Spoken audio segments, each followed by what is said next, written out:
Қызғаныштан әйелін балғамен ұрып өлтірген. Оқиға Түркістан облысы Сайрам ауданында болған. Әйелдің денесі үй ауласынан табылған. Анасының денесін таңертең 13 жастағы қызы көрген. 45 жастағы әйелдің денесін жууға кіргендер мүлде танымай қалдық дейді. Себебі шашы жұлынған, басы қоқыс, шөппен бірге қатып қалған. Сүйреген кезде барлық жағын сырып кеткен. Туыстарының айтуынша үйдің тұңғышы анасының мәйітін көрген соң көмекке әкесін шақырған. Алайда оны таба алмаған.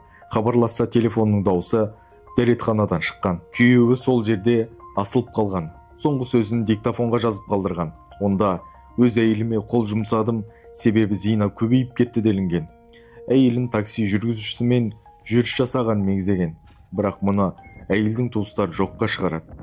Марқұм әйелдің ағасының сөзінше жағдайға қызғаныш себеп болған. Дегенмен күйеу баласының сөзін қауес етті.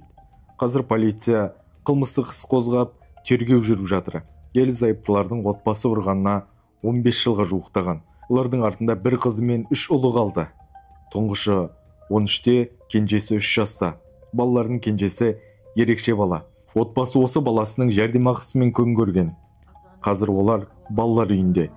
Еркек жұмыссыз, отбасы жоқшылықтан қиналған.